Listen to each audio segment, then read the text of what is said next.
Au nom de Laïc France, ou de la région France de Laïc, c'est comme vous voulez, soyez les bienvenus ici pour notre fête décennale. Parce que c'est vrai qu'à Paris, tous les 10 ans, nous fêtons Laïc.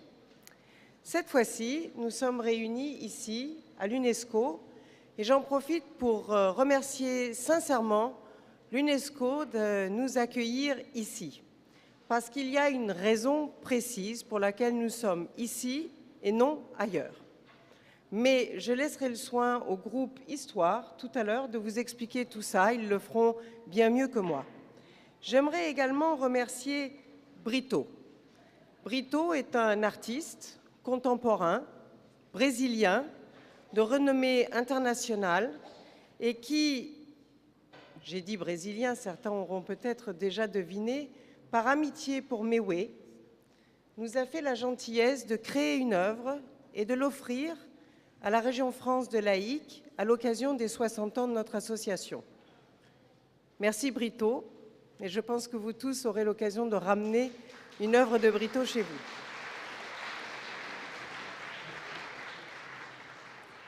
Je souhaite la bienvenue à la présidente de Laïc, au bureau de Laïc, qui est ici presque au grand complet. Merci beaucoup. Je souhaite la bienvenue aux membres du Conseil de Laïc des autres régions et qui ont fait le déplacement. Nous les remercions aussi sincèrement. Je remercie tous les membres de Laïc, d'ici ou d'ailleurs, qui ont fait le déplacement, qu'ils soient permanents ou freelance, et j'inclus dans ces remerciements les candidats et les pré-candidats à Laïc.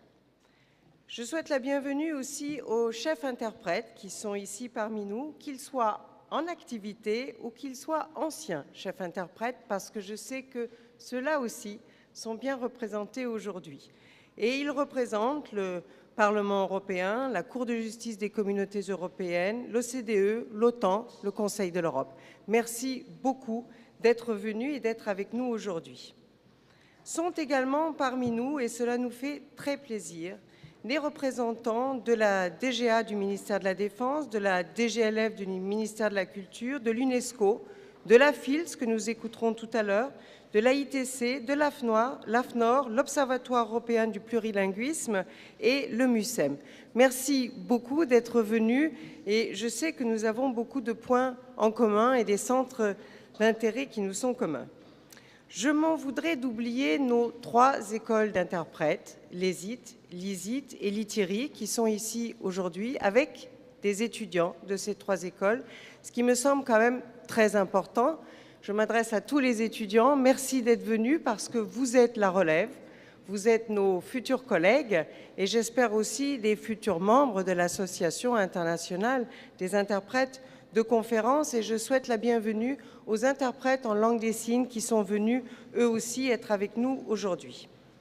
Aujourd'hui, nous honorerons la mémoire des fondateurs de Laïc, des anciens, et des interprètes de Nuremberg. J'espère que vous aurez l'occasion tout à l'heure de regarder l'exposition qui a été préparée pour vous. Et j'en profite pour remercier la région Allemagne de Laïc, sans laquelle cette exposition n'existerait pas. Tout simplement parce que c'est eux qui ont eu déjà l'idée de faire cette exposition et qui ont fait les recherches iconographiques et biographiques nécessaires à une telle exposition. Merci à nos collègues. Nous avons aussi l'immense plaisir d'accueillir les familles de nos pionniers. Sachez que vos noms sonnent très fort ici et partout à Laïc. Merci d'être venus et sachez que vous êtes chez vous parmi nous. Les membres fondateurs de Laïc nous ont donné Laïc. Et avec elle, je pense surtout une profession, une vraie profession. Posons-nous la question, si Laïc n'existait pas, il y aurait certes des interprètes, beaucoup d'interprètes devant beaucoup de micros. Mais y aurait-il une profession? Y aurait-il cet ensemble de principes, de valeurs, de textes et de règles, car il en faut, de structures aussi et de procédures, tout cet ensemble qui nous sert de référence commune et aussi nous met à l'abri du sort d'électrons libres qui serait le nôtre sinon. J'aimerais également dire que laïque déclenche parfois les passions. C'est vrai, nous le savons. Nous sommes bien placés pour le savoir. Mais ce qui me paraît important, surtout, c'est de bien savoir, un peu comme dans la publicité de cette montre d'une marque suisse célèbre, que personne, que nous ne sommes pas et jamais vraiment propriétaires de laïque. En revanche, nous en avons la jouissance et la responsabilité pendant quelque temps avant de la transmettre à la prochaine génération. Et je pense que c'est ce que nous avons tous à cœur de faire. Je vais passer la main maintenant à Mewe, qui va intervenir pendant quelques instants, après quoi nous donnerons la parole à Linda Fitchett, présidente de laïque, pour un message certainement très attendu.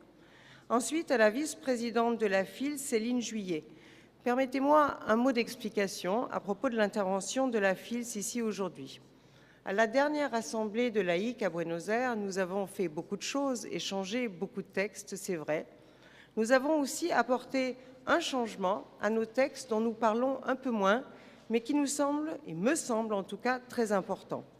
Ces nouveaux textes permettront aux interprètes langue des signes qui le souhaitent de devenir membres de laïque. Alors nous avons souhaité les accueillir, leur donner la parole, parce qu'il est temps de faire connaissance pour pouvoir faire des choses en commun. Ensuite, nous donnerons la parole au professeur Calvet pour qu'il nous présente son baromètre des langues. Je n'en dis pas plus, personne ne peut faire ça mieux que le professeur Calvet, et je lui réserve donc ce plaisir. Ensuite, nous ferons place à l'histoire, j'y ai déjà fait l'allusion. Cette partie de la journée sera gérée entièrement par le groupe Histoire, que je remercie d'être ici au grand complet. À vous quatre, merci beaucoup d'être là.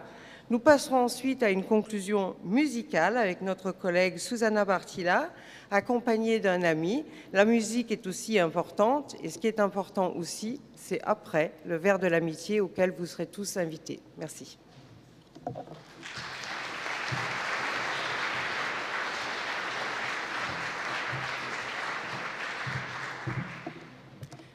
Merci. En apprenant que laïque allait fêter ses 60 ans, mon mari a voulu mettre en forme un certain nombre de réflexions sur l'essence de notre métier. Essence que nous avons tendance à oublier, souvent accaparés que nous sommes par ces conditions d'exercice. Voici donc ces quelques réflexions. En découvrant un extrait du Discours de la dignité de l'homme, dans lequel Jean Pic de la Mirandole, en 1486, présente à ses pères et aînés, car il n'a que 23 ans, une philosophie nouvelle qui prend la forme de 900 thèses philosophiques, théologiques et kabbalistiques visant à unifier tout le savoir accessible, découvrir les secrets de la création, les révéler aux hommes et ramener ainsi la paix sur terre. L'auteur de ces lignes, aux ambitions sensiblement moindres, s'est souvenu d'une scène qui réunit lors d'un dîner quelques collègues et amis de son épouse, tous traducteurs ou interprètes de conférences. Alors que la soirée se déroulait dans une atmosphère débonnaire, au gré d'une conversation portant sur les interprètes, leur hôte observa naïvement, à voix haute, que ces derniers n'avaient en somme aucune spécialité. Cela déclencha la réaction aussi vive qu'immédiate de l'une des convives, scandalisée de se voir considérée comme une personne ne pouvant se prévaloir que d'un savoir essentiellement moyen, puisque dépourvu de toute compétence particulière, toute compétence disciplinaire particulière. En quoi elle avait raison, mais non de se scandaliser. Si la soirée retrouva bientôt son aménité, ce fut grâce à l'intervention d'une autre convive, tout aussi interprète que la précédente, qui, venant soutenir avec calme l'imprudent, lui permit de s'expliquer et de se justifier, comme il se propose de le faire maintenant avec l'aide, il faut bien cela, de Pic de la Mirandole, comte de Concordia, le bien nommé. Dans ce texte célèbre qui, en raison de la vision de l'homme et du monde qu'il produit, se lit comme un manifeste de l'humanisme, Pic de la Mirandole s'emploie à caractériser l'homme. Lors de la création, telle que la représente le grand humaniste, Dieu, en effet, crée un homme sans qualité, pour reprendre le titre du roman de Musil, publié plus de 5 siècles plus tard. Car Dieu ne lui a rien donné en propre. Seulement, au contraire, tout ce que chacun avait eu de particulier, faisant de lui ainsi une œuvre sans trait distinct. Épique insiste. Dieu n'attribue à l'homme aucun don spécial d'aucune sorte. Il fabrique un être neutre, littéralement, puisque ni ceci, ni cela, céleste, ni terrestre, immortel, ni mortel. Or, en raison de cette nature par défaut dont Dieu le gratifie, l'homme se tient non seulement au milieu, mais au centre du monde. Une situation idéale à laquelle il doit de devenir un passeur, dans la mesure où il fait la transition entre les créatures, et plus encore, un intermédiaire. Ce dernier rôle vient de la position médiane dont l'homme bénéficie, mais aussi et surtout de ce que celle-ci lui donne la possibilité d'opérer une médiation entre ceux qui, sans lui, resteraient épars, s'opposeraient, voire s'exclueraient. Tel, dit Pic, la durée stable et le temps qui s'écoule, soit rien de moins que Dieu et les hommes, à qui reviennent respectivement ces deux modes de la temporalité. Ainsi, cet homme, parce que sans qualité, constitue la liaison, bien plus, renchérit Pic, qui cite les oracles chaldaïques, le mariage d'un monde dont il assure de la sorte la cohérence, l'unité et l'harmonie. Associé aux 3 facultés que l'homme a en partage avec les animaux pour l'une, les sens, et avec Dieu pour les 2 autres, la raison et l'intelligence, sa place centrale et sa fonction de passeur qu'elle lui confère le disposent naturellement à l'exercice de l'interprétation. Comme l'indique le préfixe inter de ce mot, l'interprétation s'accorde au statut intermédiaire de l'homme, grâce auquel celui-ci invente le lien entre le connu et l'inconnu du monde, le compréhensible et l'incompréhensible, l'intelligible et l'inintelligible. L'homme de l'humanisme pénètre et éclaire les choses. Il s'en fait littéralement l'interprète, car il procède à l'interpretatio, soit étymologiquement à la révélation des choses cachées. Qui n'a reconnu dans cette conception humaniste d'un homme, centre d'une création, qu'il est en situation d'interpréter, de révéler, d'ouvrir à ses contemporains pour, en ces temps où point la menace religieuse, pour assurer la paix civile et le bonheur de tous? Qui n'a reconnu dans cette créature, dont l'effacement est la condition nécessaire et tragique du succès de sa tâche, non pas surhumaine, mais pleinement humaine, qui donne sens à notre monde et contribue à son édification en y restaurant, çà et là, en pointillé, mais sans relâche, une communication où résonne l'écho du mythe nostalgique de Babel? Qui n'a reconnu dans cet être la singularité et la grandeur essentiellement paradoxale de l'interprète de conférence? De même que Pic de la Mirandole, homme et humaniste éminent, qui dans ce texte correspond si bien à l'homme qu'il recrée, en prêtant à Dieu, dont il se fait ainsi l'interprète, sa voix, sa langue et son discours, apparaît ipso facto comme le créateur poétique du créateur. De même, l'interprète n'est-il pas celui qui donne vie à ceux qui, sans lui, demeureraient proprement insignifiants, inexistants, et derrière lesquels il s'applique cependant à disparaître? Alors sachons gré à Pic de la Mirandole de situer avec l'homme l'interprète au centre de notre monde. Sachons gré à l'interprète d'actualiser la puissance de cette pensée humaniste exemplaire. Et sachons gré à tous deux de nous transformer, nous aussi, le temps de ce rapprochement, d'autant plus nécessaire et significatif qu'il était imprévu, en interprète. Merci.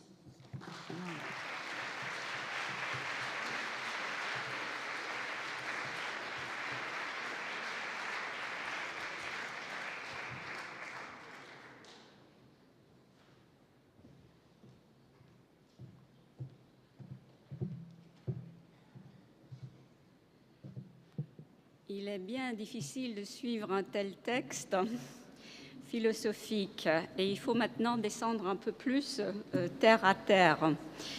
Chers invités, chers collègues, mesdames et messieurs, je vous souhaite tous très chaleureusement la bienvenue à notre fête aujourd'hui.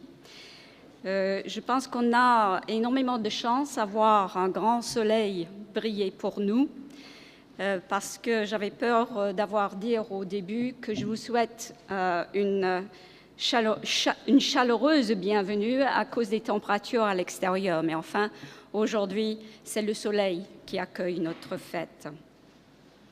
Nous célébrons cet après-midi les 60 ans de l'AIC dans la maison de l'UNESCO, qui est en quelque sorte notre maison mère.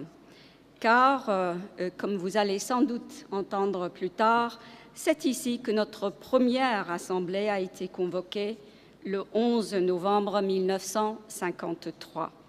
Et nous remercions tous évidemment l'UNESCO de nous avoir permis de nous retrouver ici aujourd'hui, non pas pour une assemblée, mais pour une fête. Je pense que toute association qui arrive à 60 ans a le droit d'en être fière. Fière d'avoir survécu dans un monde qui évolue si vite. Je sais que lorsqu'un être humain atteint la soixantaine, il commence à imaginer que le monde change de plus en plus rapidement.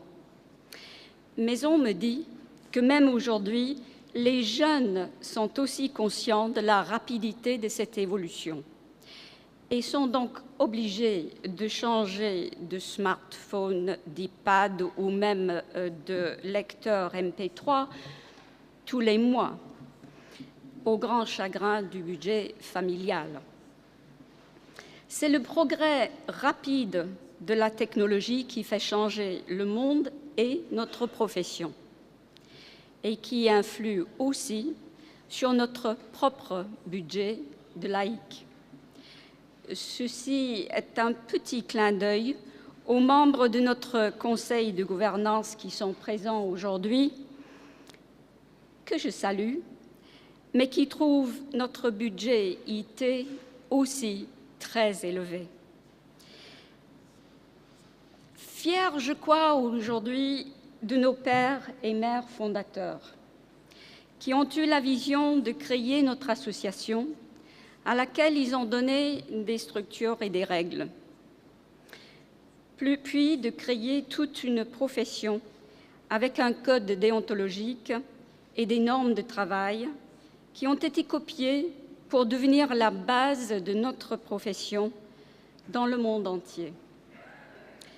Les structures de notre association sont restées intactes tout au long de ces 60 ans, jusqu'à ce qu'un petit personnage arrive sur scène il y a 2 ans avec une proposition de tout changer. Qu'elle soit pardonnée, car elle a pensé qu'après 60 ans, on pourrait oser un petit changement. Nous regardons aujourd'hui, certes, vers le passé. Et je voudrais saluer tout spécialement mes prédécesseurs, les anciens présidents de l'association. En toute première place, évidemment, Christopher Thierry, notre président d'honneur très honoré.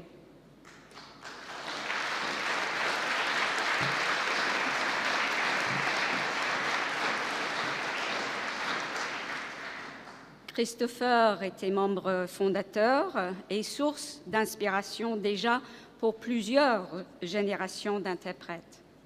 Et il va certainement nous parler plus tard de son dernier exploit, d'avoir mené à terme, avec son équipe, notre projet d'écrire un livre d'histoire de l'association et de la profession. Le livre, qui s'appelle « Naissance d'une profession », sera lancé aujourd'hui, et si vous lui demandez gentiment, je suis sûre que Christopher serait prêt à vous dédicacer votre exemplaire, que vous avez acheté, je crois, déjà en grand nombre, et c'est très bon, parce que comme ça, notre budget ne va plus trop souffrir. Je salue aussi donc nos anciens présidents Gisela Cibourg, Monique Ducroux et Benoît Crémer, il est là. Et évidemment, je salue tous ceux et celles qui n'ont pu venir aujourd'hui ou malheureusement ne sont plus avec nous, mais qui nous regardent peut-être de là où ils sont, jaloux de ne pas pouvoir participer à cette fête. Je salue surtout les membres de la famille de quelques-uns de nos collègues disparus